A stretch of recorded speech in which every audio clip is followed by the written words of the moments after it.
Mestre, eu preciso de um milagre. Transforma minha vida, meu estado. Com muita alegria que eu convido agora Nazha Mohamed Jamil Hassoun, nascido na cidade do Líbano, com residência na Foz do Iguaçu. Ele é conferencista e está aqui acompanhado da sua esposa Ana, que acaba de cantar, e também da sua filha, da Samira. Vamos receber o nosso convidado com muito carinho, um grande aplauso.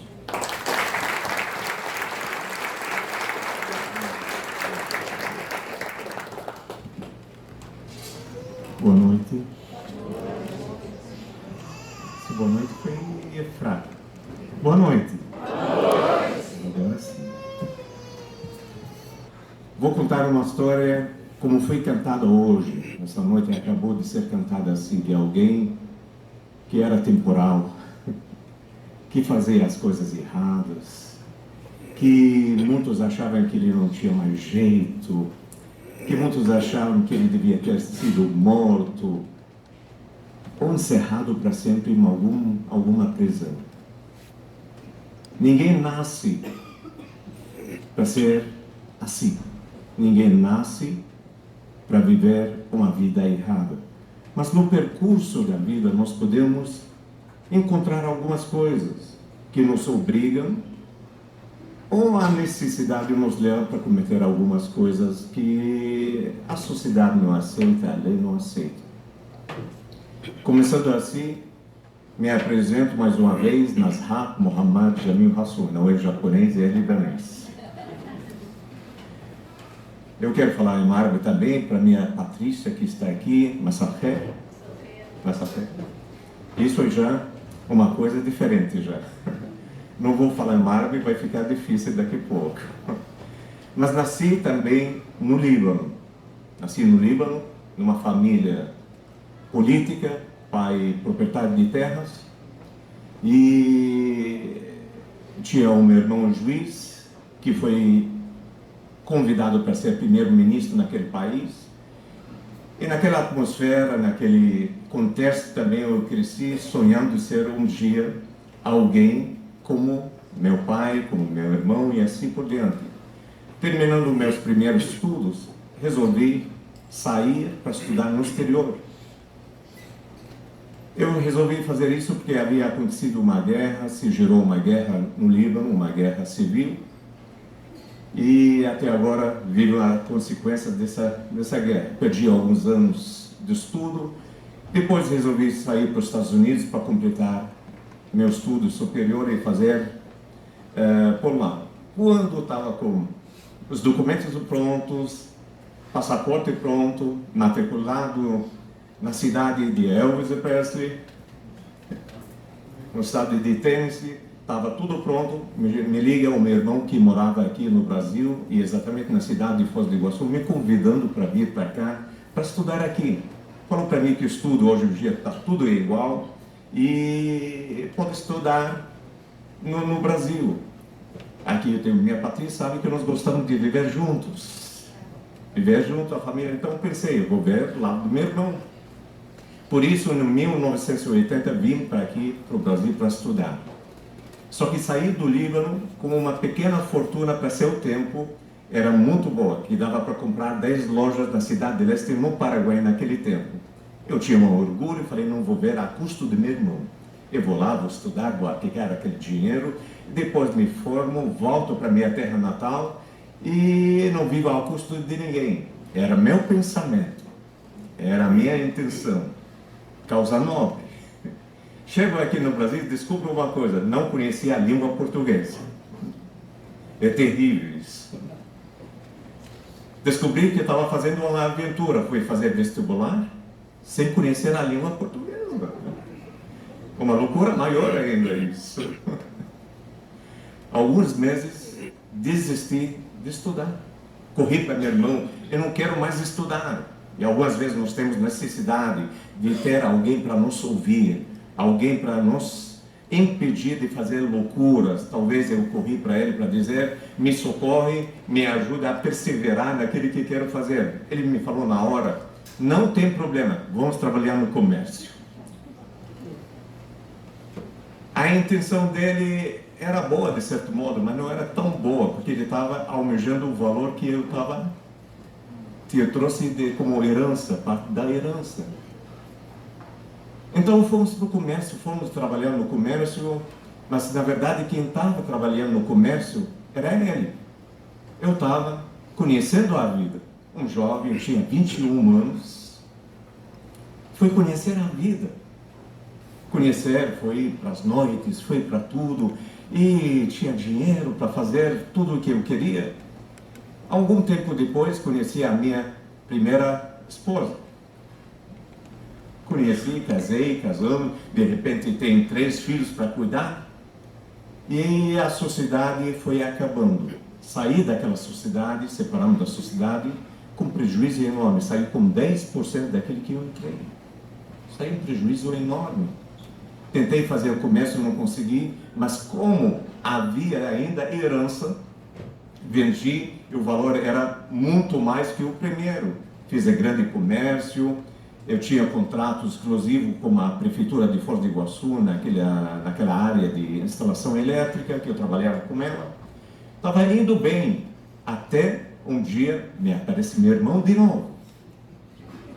Apesar que ele tinha 4 lojas, aparece tudo quebrado, devendo para todos, para os bancos, e me chamou, chorou meu ombro, e o coração aqui se inclinou mais uma vez. Ouvi a voz de meu irmão, fui ajudar, paguei todas as dívidas dele, entrei em sociedade com ele. Nossa sociedade durou 6 meses. Quem foi à falência foi eu. Ele sempre estava bem. Foi à falência, ele estava bem, só que naquele tempo eu estava construindo uma casa, estava vivendo minha vida boa, minha esposa tinha um carro, tinha meu carro, uma casa nova sendo construída, e de repente fiquei sem nada. A única coisa que me sobrou, algumas duplicadas naquele tempo, para descontar uma por mês, por 9 meses, daquele que restou daquele comércio, e aquele serviço somente para construir, terminar a casa. Entramos naquela casa, sem finanças, sem capital, sem nada. Se imagina essa situação, você está morando numa casa, mas não tem como sustentar a casa. Então fui trabalhar, procurar emprego. Fui procurar amigos, conhecidos, tentando recomeçar, mas dessa vez sem nenhuma herança, sem nenhum valor na minha mão. E foi difícil.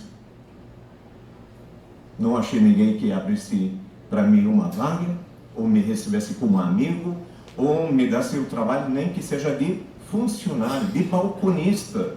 Depois de ter tantas coisas, foi procurar a função de balconista. Queria sustentar uma família, sustentar filhos, sustentar aqueles que não sabem esperar. Criança não sabe esperar. Estava fazendo papel de um pai que precisava, mas não achei ninguém que fazia nada por mim. E algumas vezes nós tentamos, e aqueles que dizem nossos amigos, na hora mais que nós precisamos, não encontramos. Muitas das vezes, talvez você tentou no momento mais difícil da sua vida, procurar por uma palavra de consolo de uma pessoa conhecida. Naquela hora, a porta se fecha, o amigo desaparece. Tem certos momentos que a nossa mesa está cheia, quando estamos bem. Mas quando passamos por uma dificuldade, a maioria desaparece. Mas ainda bem que algumas vezes sobra alguém ao nosso lado. Mas naquele tempo não tinha ninguém. Tentei de todas as formas, acabou minha esperança. Nosso relacionamento dentro da casa estava péssimo, naquele casamento, porque havia cometido adultério. E assim, naquele contexto também, a ira, a raiva da esposa naquele tempo estava tão grande. Uma coisa terrível, vivendo numa casa dividida. Uma coisa terrível, a família vivendo, brigando dia à noite. E de repente entro naquele stand-by, fico sendo trabalhado. E a esposa foi trabalhar. Com ódio de marido, lembrando os atos errados que ele fez, e comecei a ser mandado dentro da minha casa. O árabe gosta de si, aquele orgulho. Minha avó me fala que papai tem 92 anos. Oxalá que vive tantos anos ainda mais. Mas sabe que tem aquele orgulho. É uma coisa tão... Nós preservamos, tá? Queremos manter aquele que nós aprendemos com nossos pais. Mas de repente, aquele que se achava alguém, aquele que achava o dono de si mesmo, aquele que era mandão, manda-chuva, estava sendo mandado pela esposa que tinha raiva dele porque havia cometido deslize no casamento. Por 1 ano e meio, ela foi trabalhar. 1 ano e meio, eu estava cuidando da casa. Estava fazendo minha faxina. Estava arrumando as crianças para levar para o colégio. E lavando minha roupa de todo mundo dentro da casa. Imagina a situação, a decadência, segundo o meu pensamento naquele tempo, que estava passando. Estava passando uma situação terrível que não aceitava. Eu tentei sair daquela situação. Havia dificuldade para sair. O que fazer? Eu busquei vários métodos para sair. Busquei a religiosidade também, busquei tanta coisa. Como qualquer um, quando passa por dificuldade, eu quero solução para aquela vida, não sabendo aonde encontrar. 1 ano e meio depois, me chega uma ligação de uma pessoa conhecida, e algumas vezes achamos que os amigos estão abrindo para nós alguma porta de esperança. Me liga essa pessoa e me diz: eu tenho um trabalho para você. Eu sei que você está há um tempo sem trabalho, mas eu tenho um trabalho para você. Vou dar para você telefone de um empresário que precisa de um representante comercial no exterior. Como falava inglês, achei o achado. Falei, muito bem agora. Agora vou voltar a ser o dono do meu nariz. Vou trabalhar numa firma no exterior, vou ganhar meus dólares agora e tudo bem. Foi com sede ao pote para o Rio de Janeiro para encontrar esse empresário. Fomos num hotel de 5 estrelas, Copacabana, era um encontro lá. E lá naquele lugar descobriu que o convite era uma mentira.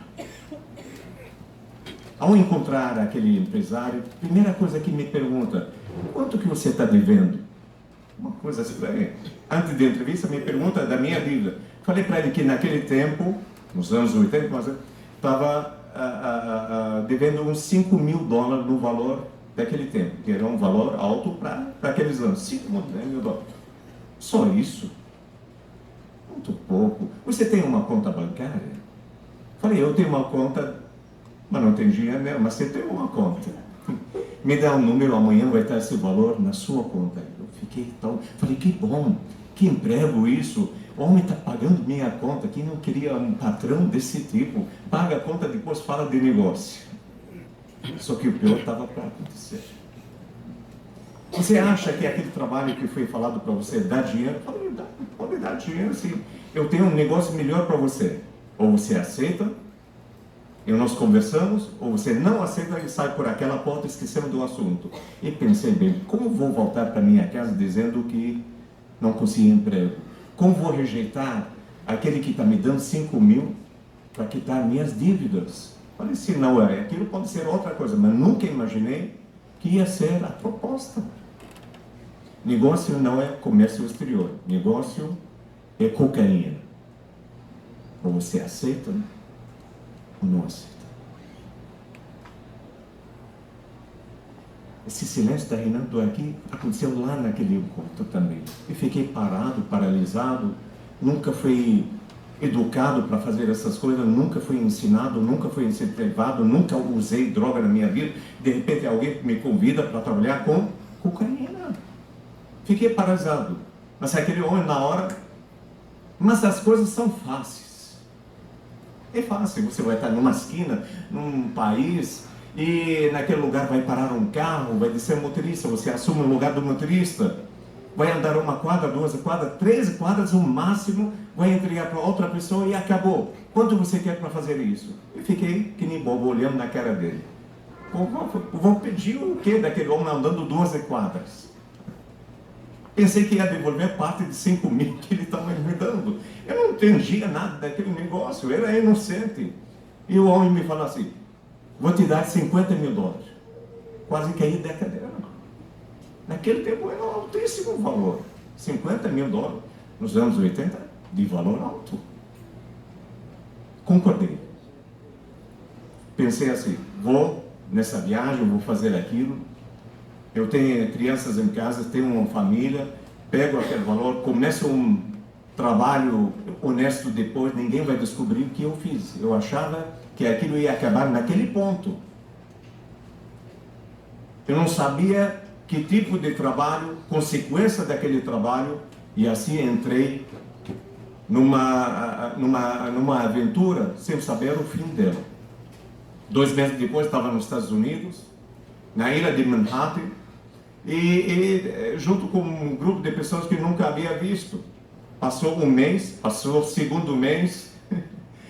No final do segundo mês eu chego para a pessoa que estava liderando aquele grupo e pergunto, por que o atraso? A pessoa que falou comigo disse que isso ia ser rápido. Falou, negócio seguinte, a mercadoria já chegou, está no porto, mas ninguém tem coragem de ir resgatar essa mercadoria. Era novato, era corajoso. Falei, eu vou. Eu não sabia a consequência das coisas. Eu queria voltar para minha casa, para minha família, eu queria voltar para aquele primeiro projeto de viver uma vida de paz. Fui resgatei aquelas mercadorias, ele veio para um depósito. Sobrou para quem? Sobrou para o novato. Porque também na hora de abrir aquelas coisas, ninguém queria trabalhar. Sobrou para mim. Fiquei por 1 semana abrindo aqueles pacotes de papel celulose que havia dentro das drogas. E todo dia, pela manhã e à tarde, 2 vezes por dia, saindo de Brooklyn a Manhattan, carregando mais ou menos 200 quilos cada vez de cocaína. Por 1 semana.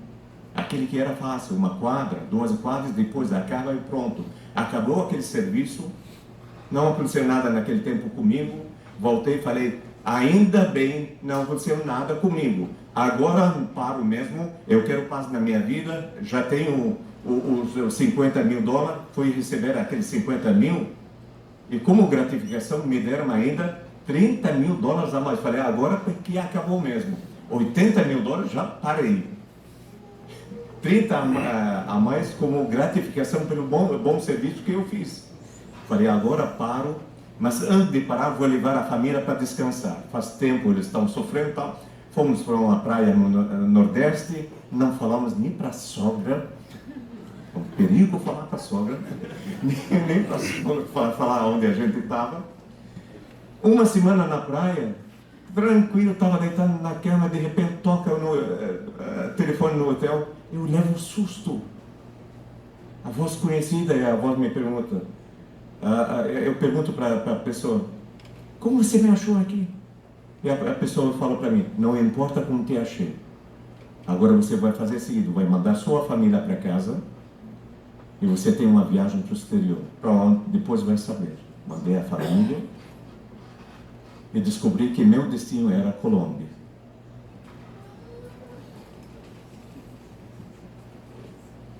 Tem algumas coisas que a gente entra, depois se arrepende. Eu fui para lá com uma intenção de falar, não sei com quem ia falar. Ir para lá, chegar lá e falar, não quero mais. Obrigado por aquilo. Foi bom ter conhecido você, ou seja que for a pessoa. A minha intenção inocente era isso, me despedir e voltar em paz para casa, esquecer o assunto. Quando chego em Bogotá, havia uma jovem senhora me esperando que não sabia quem era. Me leva no seu carro luxuoso para um lugar bem aconchegante, um lugar montanhoso, onde havia um castelo, quase um castelo por lá. Na porta daquele castelo havia um homem me esperando com um sorriso no rosto. Olhei, não sabia quem era aquele homem, mas o homem estava bem. Presidente, posso te usar como representante daquele homem? Por favor. Sempre gosto de mostrar esse carinho que recebi lá. Como foi?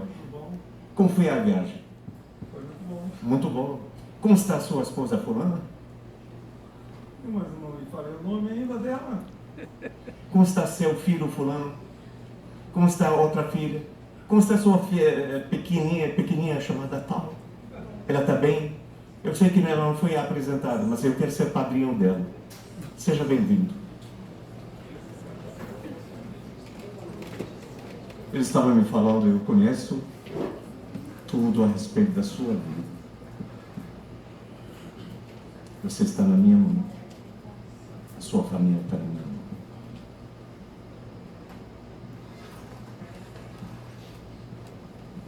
Que situação.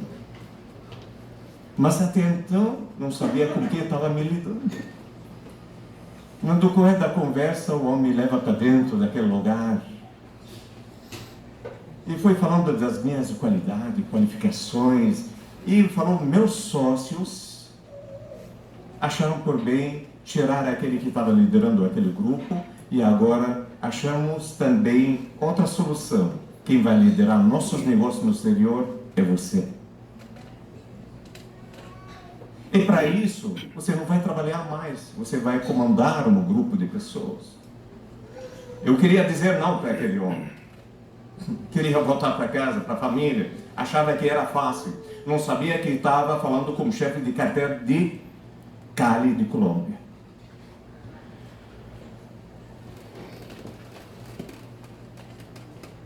Você fez bom serviço. Você ganhou aquele valor, mas você vai ganhar agora um pouco mais. Eu queria dizer não para ele. Queria voltar para aquelas crianças, aqueles que estavam com saudade, aquela casa, quero corrigir a vida da família, eu queria viver uma vida pacata, eu queria viver algo diferente, eu queria esquecer que entrei naquela jornada, naquela aventura também. O homem olha para mim e fala, você vai ganhar a partir de hoje, por cada operação, $1 milhão. Na hora falei para ele, sim, eu quero. $1 milhão naquele tempo, por cada operação. Eram feitas 4 operações naquele setor por ano. São $4 milhões por ano. Para aquele que estava satisfeito com 80 mil, $1 milhão era oceano. $1 milhão. Mudaram meu pensamento, mudaram todos esses princípios, mudaram o medo, mudaram aquela vontade de viver uma vida pacata, mudaram toda aquela intenção de esquecer que foi a primeira jornada, a primeira aventura, mudou tudo na hora. Subiu aquele poder e aquele valor, tomou a minha mente e eu aceitei. O inocente ficou para trás. 1 ano depois de trabalhando, foi chamado de novo para assumir o tráfico no Brasil, como reconhecimento do bom serviço que estava prestando.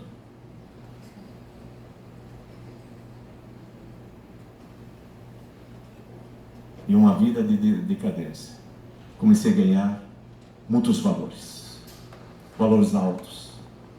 Comecei a aplicar, comecei a tornar um dos sócios, aplicando valores para ganhar muito mais ainda. Ganhei muitos valores, ganhei muitos dólares, milhões. Mas, no outro lado, o bem maior, que eu fui da primeira vez por causa das crianças, por causa da casa, eu perdi a minha família. Não tinha mais tempo para minha família, não tinha mais tempo para as crianças, não tinha tempo para nada disso. Eles me viam com tantos presentes, chegando do exterior, parava tanto tempo na aduana só para liberar tantas coisas comigo, para recompensar a minha ausência da casa. Sejam joias, sejam brinquedos, seja até viagem para o exterior, para Disney e tal. Fazia de tudo, mas eles na verdade queriam a figura de pai. A família tem que viver unida, a família tem que estar junto, crescendo junto. E eles não achavam o pai, não achavam a pessoa responsável junto com eles. Aparecia em casa, em final de semana, um dia, alguma coisa só para dizer, hoje estou aqui e amanhã estou viajando. E não era qualquer viagem, viagem de riscos, viagem de sair sem saber se vai voltar. Escapei da morte várias vezes, emboscadas várias vezes, na selva várias vezes, e perdi o bem maior, a família. Cuida da sua família, cuida do seu lar, cuida do... Existe valor, não existe dinheiro que recupera a prejuízo dentro de uma família. De ver um filho sair e não voltar, de ver a família dividida, separada. Quem já passou por isso sabe o significado. Ainda que muitos dizem, graças a Deus eu separei, mas sabe que dentro da sua alma, dentro do seu coração existe uma dor. E essa dor somente entende quem já tinha e perdeu. E perdia a família. Enriquecido de todos os lados, perdi os amigos. Para ninguém me perguntar como você é milionário. Me tornei uma pessoa solitária, uma pessoa que vivia só, uma pessoa que não tinha ninguém a não ser o mesmo convívio dele no tráfico. Havia tantas coisas lá. Eu tinha propriedade em tantos lugares no Brasil, lá fora. Tinha meu avião, tinha tudo que tinha. Lugares mais notórios no Brasil, pontos mais caros, eu tinha minhas propriedades. Mas isso não valia nada. Para me divertir com quem ia me divertir, compartilhar com quem ia compartilhar. A família que tinha não existia mais, os amigos não havia mais. Somente fazia por fazer. Poder subir na cabeça, arrogância que veio junto também, como consequência. Achava que poderia comprar a vida de qualquer ser. Temos autoridade aqui. Como desculpe, eu achava que é fácil a autoridade.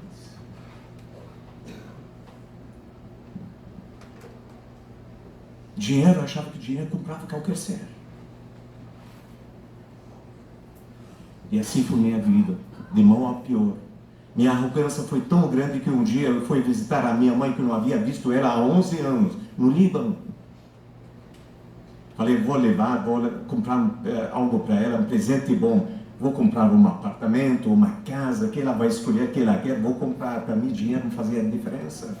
Fui para lá, mas não fui o filho, fui uma pessoa arrogante lá.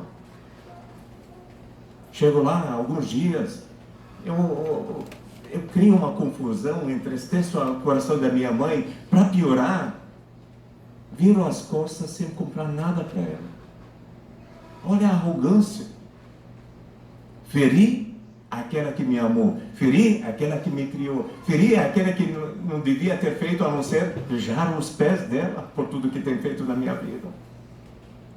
Saí de lá, uma semana estava no exterior, e de costume eu ligo para minha mãe, que era costume para me ligar para ela. Ligo para a mãe, tudo bem, como está, tudo bem? E como de costume, no final da conversa, eu falo para ela, mãe, me abençoe, que era costume falar isso. Pela primeira vez da minha vida, a minha mãe não me chama de filho. E primeira vez escuto ela falando dessa palavra, eu não vou te abençoar. Parecia que alguém me deu um tiro no coração naquela hora. Despertei naquela hora de uma diferença. A minha mãe me fala aquela palavra. Senti que alguma coisa errada começou a acontecer ao meu redor. Parecia descobrir que eu estava vivendo uma vida errada. E a partir daquela noite começou a acontecer algumas coisas estranhas na minha vida. Começando por aquele dia que liguei para ela. Na mesma noite tive um pesadelo. E naquele pesadelo eu me vi no futuro, algum futuro bem próximo, falando de acontecimento terrível comigo. A palavra da minha mãe, parecia que a palavra da minha mãe fechou o céu sobre minha vida. Começou a dar errado. Toda a operação começou a dar aquelas coisas, pontos negativos. O crime organizado começou a ser desorganizado. Aquele que era perfeito Uma das características de cartel de Medellín era perfeição. Começou a dar errado. Até 1994, uma grande operação da Polícia Federal, que havia polícia de Rio Grande do Sul até Rio Grande do Norte. Naquele ano, a Polícia Federal colocou a mão sobre uma carga de cocaína no estado de Tocantins, perto de uma cidade chamada Guaraí. Essa carga foi de 7.500 quilos de cocaína, 7 toneladas e meio de cocaína, avaliada naquele tempo por 150 milhões de dólares, chegando nas ruas 1 bilhão de dólares. Não foi qualquer valor, 150 milhões de dólares. Quem foi preso, que não devia, ou achava que não devia, eu junto com pessoas. Eu não devia estar naquele lugar, não devia estar naquele canto, eu estava chefiando, mas como tudo estava dando errado, eu tinha que me apresentar para agilizar o que estava acontecendo. Havia datas, havia tempo determinado, eu fui para lá para agilizar e agilizei a minha prisão. Não foi qualquer coisa, de tal modo que foi escrita, todos os jornais falaram sobre isso. Aqui não temos como projetar. O sócio colombiano aqui está falando sobre a carga aqui, quem pode ver essas toneladas aqui, são aquela carga de visto, isto é, fala o assunto sobre um próspero empresário da cidade de leste libanês, Nasrat Mohammad Jamil Hassoun, como chefe aqui. Foi chamado de rei da cocaína. Jornalistas brasileiros escreveram sobre todas as máfias no mundo. Al Capone, a máfia japonesa, a máfia italiana, e na página 76, o nome de Nasrat Mohammad Jesus está incluído como essa turma. Está aqui. Olha aonde cheguei nesse declínio da minha vida. Quando foi preso, junto com um grupo, um deles era também filho de um chefe de tráfico de cartel de Cali, estava presente. Fomos presos. Nos primeiros 3 dias, fomos levados na fazenda, que eles estavam preparando, a polícia estava preparando tudo para levar a gente para a superintendência da Polícia Federal em Brasília. Naqueles 3 dias, eu tive a oportunidade de conhecer um agente dentro daquele grupo que chamou a atenção, me marcou até.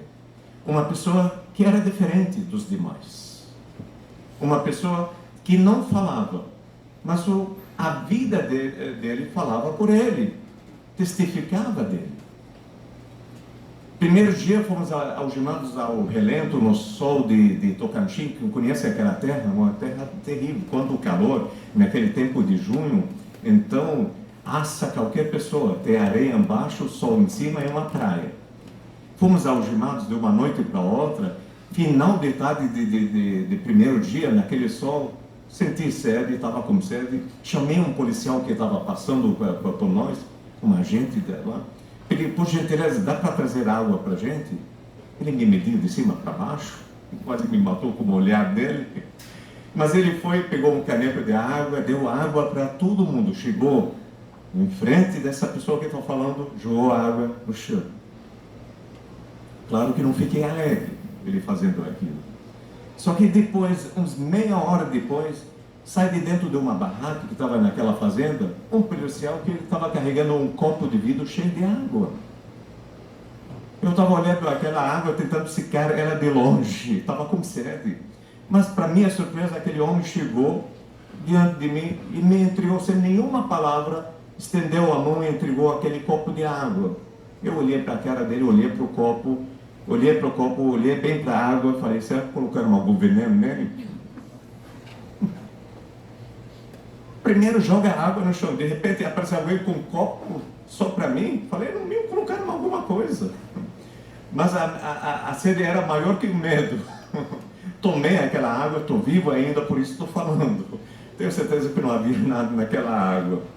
Foi um gesto que eu vi de um agente. Achei diferente aquele homem. No mesmo dia chega a notícia que o superintendente da Polícia Federal estava indo para acompanhar o acontecimento, porque é um caso a nível internacional, até a DEA estava presente naquela apreensão também. Então, ele queria aparecer também, junto naquela notícia importante. Quando souberam disso, levaram a gente para dentro do barracão, que estava um barracão enorme, com coluna de ferro, algemaram cada dois naquela coluna de ferro, e nós dormimos no chão. Certa hora da noite, estava escuro, tudo escuro, eu senti alguém mexendo com o meu pulso, meu braço, levantando. Acordei meio tonto assim, acordei, quando olhei, vi um policial colocando um pedaço de papelão embaixo do meu pulso, para aquele ferro não machucar. Eu vi aquela cena, estranhei aquela atitude e dormi. Segundo dia, me chega policial, olha para mim assim e fala, vou tirar a algema, aonde está seu relógio lá, está. Era um relógio Rolex. Eu pensei de mim, acho que ele vai tirar esse relógio de mim. Mas, para minha surpresa, ele fala, não, você vai tirar o relógio, vai colocar no seu bolso. Quando você chegar na superintendência, você deposita na custódia. Achei tão estranho a atitude de um homem daquele. Pensei que ele ia tomar de mim. Não, falou, guarda, esconde no bolso. Só. Terceiro dia, aquele homem estava sozinho naquele barracão, aqueles policiais estavam preparando tudo, havia um havia um avião fretado para levar todo mundo preso para a superintendência da Polícia Federal em Brasília. E aquele homem estava só, ele estava algemado sozinho naquele dia, só num lado, e os outros no outro lado daquele barracão. E aquele homem chegava para conversar com eles, falava, eram dois em dois algemados, conversava e olhava para mim. Conversava com outros, olhava para mim. Conversava, olhava para mim. Ele me irou. A minha ira levantou tanto. Eu pensei, esse homem está falando da minha vida, ele quer saber deles alguma coisa, no mínimo está interrogando eles em algum assunto. Quando chegar para o final, antes de falar qualquer coisa, eu gritei, policial, você tem alguma coisa contra mim? Eu quero ouvir o que você está falando. Eu estava esperando consequência. Ele virou para mim, falei, agora vai acontecer algo. Chegou para mim, estava com aquele fuzil nas costas, eu estava sentado no chão, ele se inclinou para mim e falou assim, Nazhat, você acha que Deus escolheu isso para a sua vida? O homem me surpreendeu com aquela palavra, eu esperava dele algum desaforo, alguma palavra dura, de repente me fala do amor de Deus. Na verdade, ele não estava falando mal de mim, ele estava anunciando o evangelho àquelas vidas que estavam indo. Foram primeiras palavras que recebi de um agente que agia diferente no meio dos demais. Era diferente.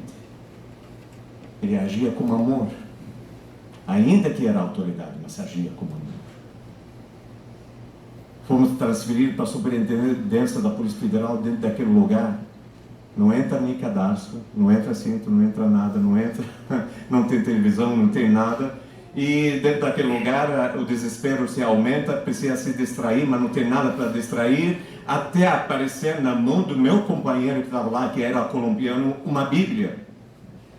Eu nasci num lar islâmico. De repente aparece Bíblia. O que eu vou fazer com Bíblia? Contrário ao pensamento dos meus pais, contrário àquela tradição de lá, a religiosidade, contrário totalmente. Mas não havia nada mais além da Bíblia. No final, peguei a Bíblia. Mas aonde eu vou ler na Bíblia? Veio na minha mente alguma coisa. Lembrei que em Foz do Iguaçu, antigamente, 6 horas de tarde, no rádio alguém entoava Salmo 23. Vem na minha mente, Salmo 23. Cadê? Achei. O Senhor é meu pastor, nada me faltará. Achei tão lindo. Mal estava terminando, de repente o companheiro fala, leia Salmo 91. Li Salmo 91. Mas achei maravilhoso também. Aí falei, já que está bom nisso, então vou começar do começo, porque estou no meio. Aí peguei Gênesis, em 3 meses já estava no Apocalipse, li em 3 meses a Bíblia. E quando eu estava lendo a Bíblia, descobri coisas novas, coisas fortes, coisas lindas, coisas poderosas. E uma tarde eu estava só na cela, com o companheiro dormindo, senti uma presença tão poderosa naquele lugar, que me fez dobrar meu joelho, só, levantando a mão e anunciando palavras que nunca imaginei anunciar na minha vida, mas aquelas palavras foi início de grande transformação na minha vida, na minha história, onde disse, Senhor Jesus, a partir de hoje eu me entrego, eu te confesso como meu Senhor e único Salvador. Quando eu pronunciei aquela palavra, senti uma alegria tão tremenda, tão forte, que comecei a rir, a chorar ao mesmo tempo. Estava de olhos fechados, não conseguia parar de rir, estava doendo minha bochecha já de tanto rir, não entendia mais aquilo. Quando eu abri meus olhos, estava tudo branco ao meu redor, pensei que eu estava no céu já. Estava tudo branco, não havia grado, não havia nada. Era coisa sobrenatural. Uma presença divina que nunca havia contemplado ou vivido antes. Passou aquela experiência, senti uma paz que estava me faltando há tanto tempo naquele momento. Mas alguns dias depois chega minha condenação. Eu não esperava isso. Me falaram que ia ser 8 anos. Porque havia dinheiro, na minha mente havia dinheiro que dá para agir, fazer alguma coisa. De repente chega 20 anos praticamente de condenação de crime hediondo. Falei, vou morrer. A lei antiga, daqueles anos, devia ser uns 14 anos, passar 14 anos. Falei, agora pronto, vou morrer dentro da prisão. Fomos transferidos para a penitenciária de Papuda, em Brasília, segurança máxima. E naquele lugar, eu pensei que ia estar escrevendo últimas linhas da minha vida, entrando naquele lugar. Mas não sabia que Deus, que fiz uma aliança com Ele, Ele estava comigo até naquele lugar. Na recepção, havia alguém, um cristão, me recepcionando lá. Um agente cristão, sobrou para mim. A gente abre a bagagem que eu tinha na mão. Quando meus companheiros entraram, saíram carregando as coisas, ele abre minha bagagem e ele lê meu nome sobre uma Bíblia que havia ganho. Ele olhou, Nasrat Muhammad Jamil Hassan, ele ficou no nome Muhammad ali. Ele me pergunta, você é evangélico? Aí ele voltou de novo e perguntou, você é evangélico? Eu falei, sim, sou. Ele falou para mim, não tira a sua roupa, não precisa fazer revista, eu sou também. Deus estava me dizendo, eu estou te recepcionando aqui, porque você fez uma aliança comigo. Quando eu entro dentro da presídio, descobri que ele era o chefe daquela área ainda, melhor ainda. Entro dentro do pátio, meus companheiros estavam acompanhados com vários presos, cada um pedindo alguma coisa. Sabendo que um grupo muito importante estava entrando, cada um estava pedindo. Quando eu entrei naquele pátio, eu falei assim, agora vai sobrar para mim, vai chegar alguém para começar a pedir algumas coisas. Não demorou. Mal pensei, apareceu um no fundo daquele pátio, dando um sinal. Falei, sobrou para mim, lá vem um. E aquele homem veio com passos tão largos, parecia que estava marchando. Marchando, chegou na minha presença, quando chegou alguns metros, ele abriu um sorriso tão grande, ele estava sem dentes em frente. Falei, sobrou para mim o pior. Mas aquele homem, com um grande sorriso, chega para mim, estende a mão, aperta a minha mão e fala para mim, a paz do Senhor Jesus. O Senhor Jesus estava me dizendo: eu estou preso contigo aqui. Não é o pior, mas um filho meu está ali. Aquele homem me ensinou tantas coisas. Através dele me ensinou muitas coisas. Eu devia ter passado naqueles setores prisionais por alguns anos. Cada setor, eram 3 naquele tempo, agora que vocês são 4 lá na Papua. 3, cada setor devia passar alguns anos para chegar à segunda pena. Para chegar para o último, naquele tempo, precisava pelo menos uns 10 anos, talvez, para chegar para o último. Em pouco tempo, foi chamado para o último setor prisional. Eu não entendia por quê. Não queria ir para lá também, porque os companheiros estavam comigo. Eu estava sendo separado deles, porque eu fiz uma aliança com Deus. Eu fiz amizade com a palavra que muitos chamamos ela de Bíblia. Eu fiz amizade com o dono da Bíblia. Ele falou: agora eu vou dirigir seus passos, vou mostrar como vou trabalhar agora. Me chamam para o setor número 3, para dar aula de inglês para quem estava se preparando para fazer vestibular. Eu não queria ir, perguntei: mas quem fez isso por mim? Eu não pedi isso.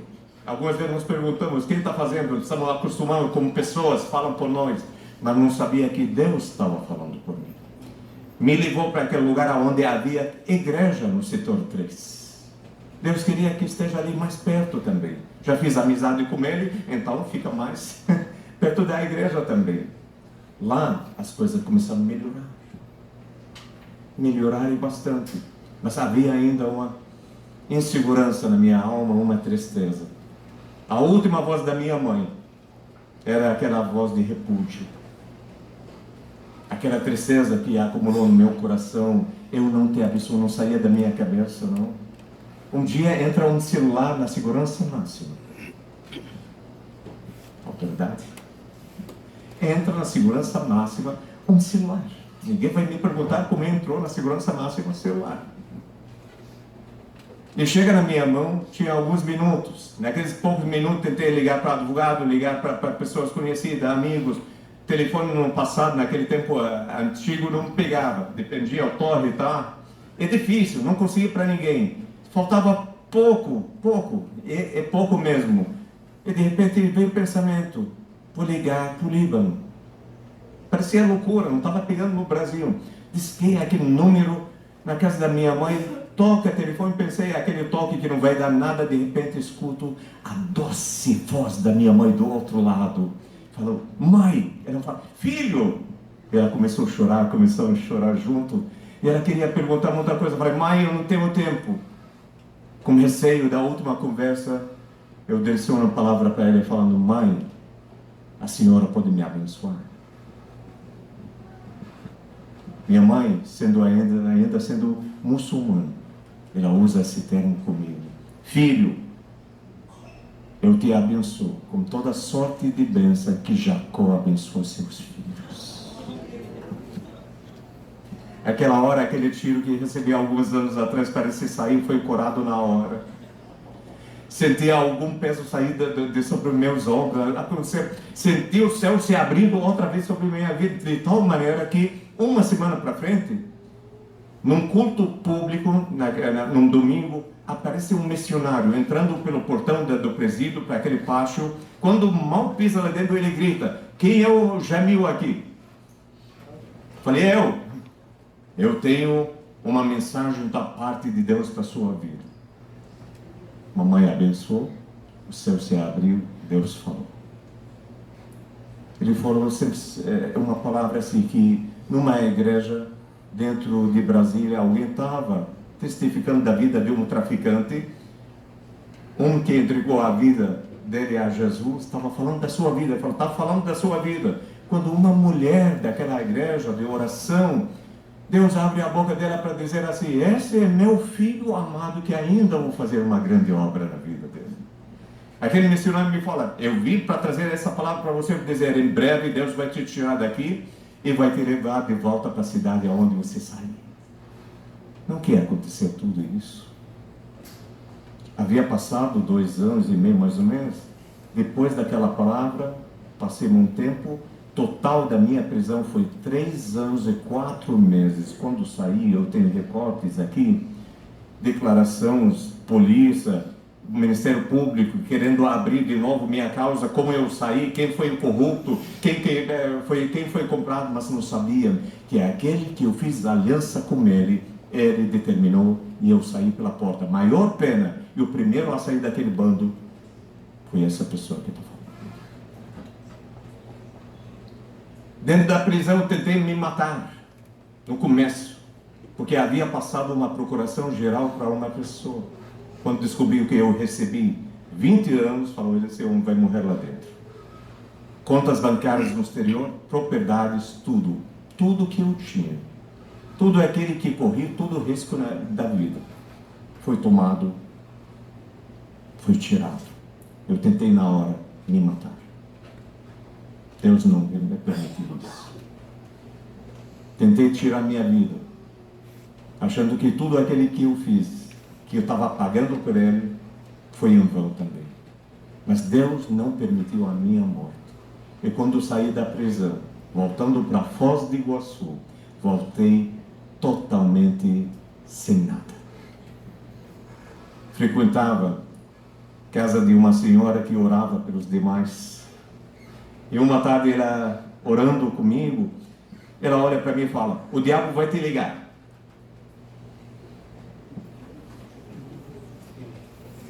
Não sabia que no inferno havia um telefone. Até eu olhei espantado, como o diabo vai me ligar? O diabo vai te ligar. Passando alguns dias, toca o telefone e o diabo estava na outra linha, falando comigo. Me convidando para fazer a última operação. $5 milhões. Sabe o que eu fiz? Agradeci a pessoa, desliguei o telefone, dobrei o joelho, olhei para o céu e falei, Senhor Jesus, eu entreguei a minha vida nas suas mãos, não te troco por 1 milhão, 5 milhões, qualquer valor mais sobre a face da terra. O Senhor é responsável por minha vida. Sabe o que aconteceu? Veio solução rápida. Não precisava estender a mão para o mal. Não precisava bater a porta outra vez daquela que eu saí. E Deus me honrou. Mudou a minha vida totalmente. Foi minha prova de fogo aquele dia. Passando por aquela prova, tudo começou a andar bem. Hoje em dia estamos bem. Há 24 anos já passaram daquela data. Estou bem. Nunca precisei pensar naquilo ou lamentar aquele que já foi vivendo bem, uma família bem abençoada, esposa sorridente está ali. Vivemos, também.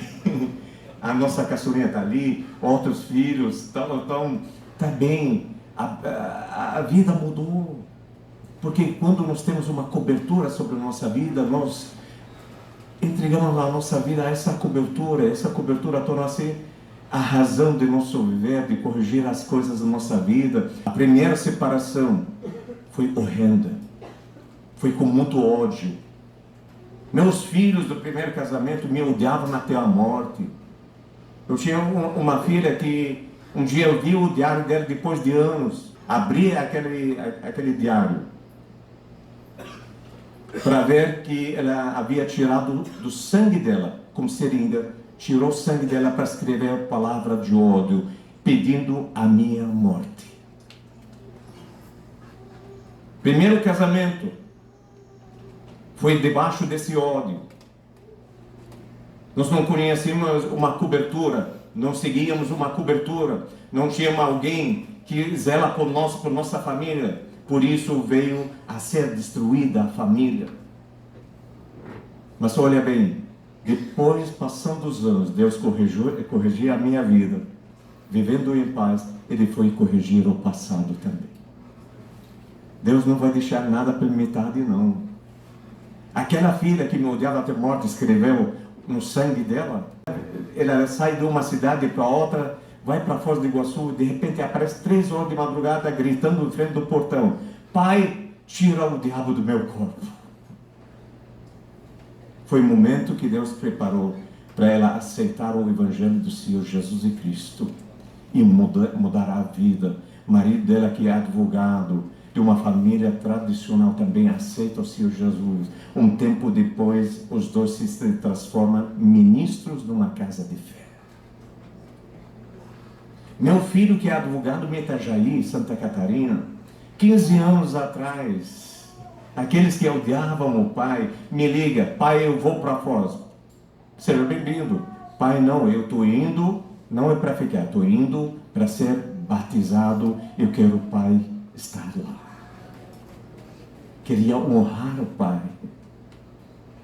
O ódio ficou para o passado, porque hoje nós temos uma cobertura. Eles estavam vendo a mudança na minha vida, eles estavam contemplando a mudança que Deus fez na minha vida. Por isso voltam a aproximar a esposa daquele tempo, a ex-esposa, que odiava, os filhos odeiam também por causa da mãe, também o ódio da mãe. Até ela perdoou. Um dia eu estava numa casa de fé, dando esse meu testemunho, falando disso. A única pessoa que foi para frente foi ela. Diante daquele que era o criminoso da vida dela, daquele que maltratava, ela foi se render ao Senhor Jesus. E depois abriu o apartamento dela na praia, para nós ficar alguns dias lá.